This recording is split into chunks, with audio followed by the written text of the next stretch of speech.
Bonjour à vous tous et à vous toutes, j'espère que vous allez bien, que vous vous portez bien.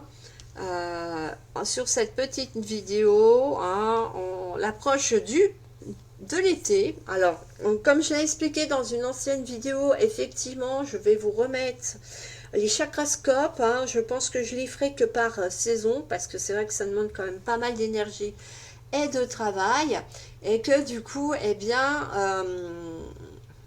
c'est pas toujours facile, d'autant quand on a des petits soucis de santé, hein, il y en a qui se reconnaîtront, hein, ceux qui ont de la fibromyalgie, de l'arthrose, avec les changements de temps qu'on a, des fois c'est très délicat de garder le peps au quotidien, même si on arrive à trouver des moyens de se ressourcer.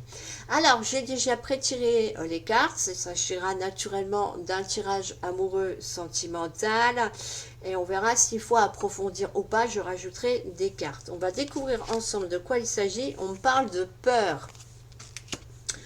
On a l'énergie tierce. Ok.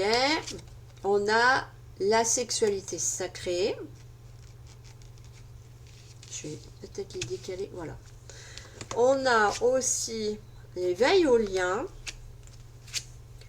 la culpabilité, les foudres karmiques, le passé,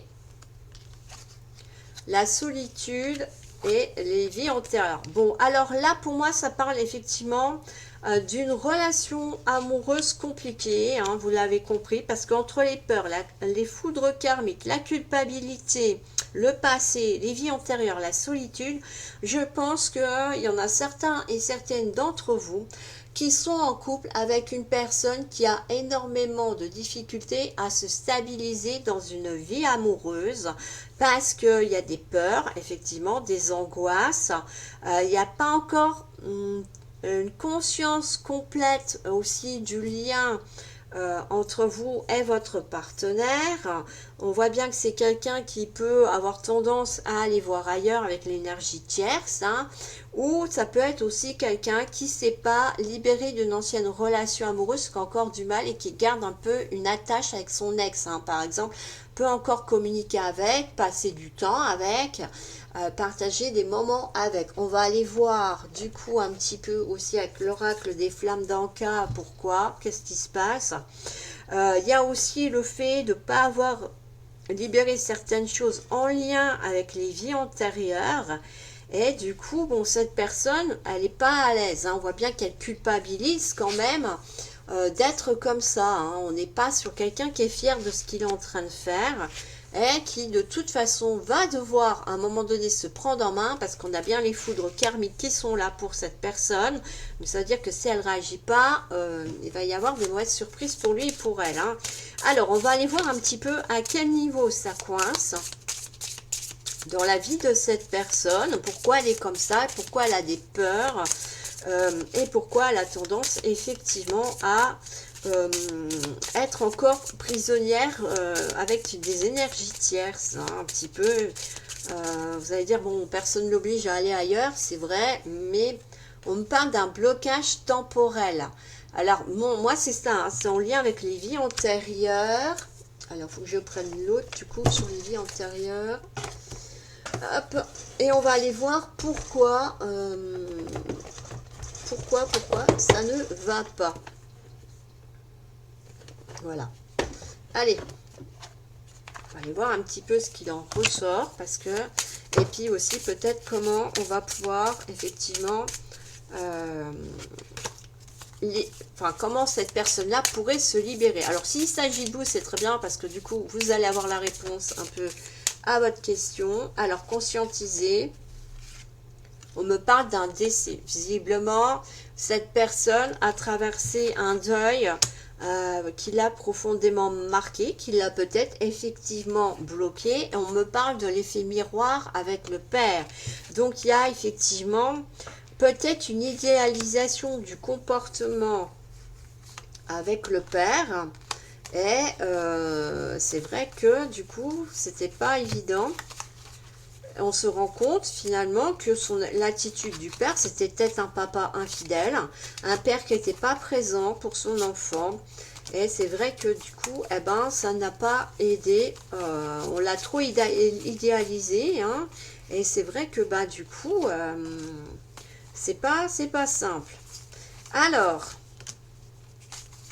est-ce que j'ai toutes mes cartes? On va aller voir un petit peu comment on peut...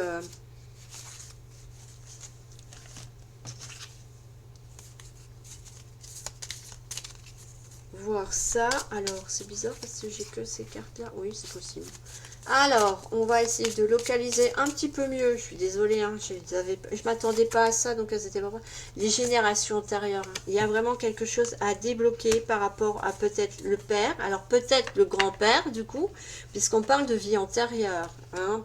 Donc il y a peut-être certains et certaines, vous allez avoir besoin peut-être de faire des soins spécifiques. Par rapport à ça, du coup, parce que oui, il y a des choses à débloquer. D'où le blocage temporel, d'ailleurs. Alors, c'est peut-être quelqu'un qui est décédé. Allez, comment on peut faire pour nettoyer? On me parle de méditation. Ben voilà, méditation de libération transgénérationnelle.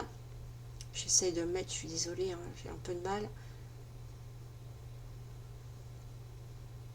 Voilà. Donc du coup, effectivement, il faut pratiquer des méditations où vous vous visualisez en train de débloquer le contexte, effectivement, bah, soit du père ou du grand-père, hein, du coup, parce qu'on parle des vies antérieures, pour dénouer cette vie-là, hein, qui vous correspond pas vraiment. Enfin, c'est pas ce que vous souhaitiez peut-être. Alors, on va essayer de voir du coup. Voilà, on dit qu'il a un choix à faire. Bah oui, parce que du coup, il va conscientiser que ça va pas, puisqu'il culpabilise. Et on voit bien avec l'éveil au lien qu'il prend conscience que vous tenez, il tient beaucoup plus à vous que prévu. Et du coup, est-ce qu'on va avoir l'info? Ah, je vais devoir aller la chercher, je pense, parce que ça ne va pas sortir. Ah. Et on a le pardon. Donc moi, pour moi, vous arrivez à vous retrouver. Mais c'est vrai qu'on voit que c'est une relation qui est complexe parce que effectivement, il y en a un, ou peut-être les deux, mais j'espère pas, je vous le souhaite pas en tout cas, qui a effectivement du travail transgénérationnel à réaliser avant que ça puisse évoluer entre vous correctement dans la relation, parce qu'on voit bien qu'après avec le pardon et la sexualité sacrée, de toute façon vous êtes amenés à être ensemble. On va aller voir un petit peu qu'est-ce que conseillent les anges et les guides par rapport à ça.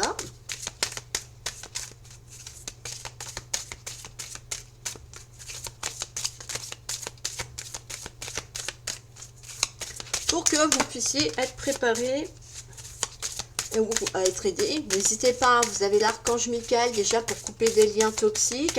Bon, après, pour tout ce qui est transgénérationnel, bah, soit vous le faites vous-même, mais attention, ne faites pas n'importe comment, soit vous passez par un coach thérapeutique qui le pratique également, c'est possible, hein, donc n'hésitez pas. Et, désolé pour le passage de Minette. Tu montes, tu fais quoi? Voilà, quand vous voyez, je parlais de l'archange Michael, regardez. Ah. Donc il y a bien une histoire de demander à vos anges de vous aider, de vous libérer de tout ça. Et l'autre carte qui était sortie, c'est la médiumnité. Donc vous pouvez, voilà, c'est vrai que par rapport au décès, ça veut dire que vous pouvez peut-être entrer en contact avec cette personne décédée un petit peu pour peut-être lui exprimer votre souffrance et tout, mais aussi dire au défunt que effectivement vous ne lui en voulez pas d'être parti, hein, parce que peut-être que vous quelque part vous en avez voulu à cette personne de vous avoir laissé et bah, du coup ça vous a bloqué sur le reste inconsciemment. Alors, bon, vous avez donc des capacités médiumniques pour entrer en contact avec les défunts. On vous invite à rompre les liens avec l'archange Michael. Alors, il me semble que sur la communauté, j'avais mis quelque chose dans ce sens pour rompre les liens. Et on parle de sensibilité émotionnelle. Respectez votre profonde sensibilité. Donc, c'est-à-dire, apprenez à vous écouter. Hein. C'est vrai que d'être sensible, tout le monde n'aime pas, mais ça vous permet quand même de ressentir les choses beaucoup plus facilement que d'autres. Et c'est un atout. Donc, écoutez-vous et écoutez votre sensibilité.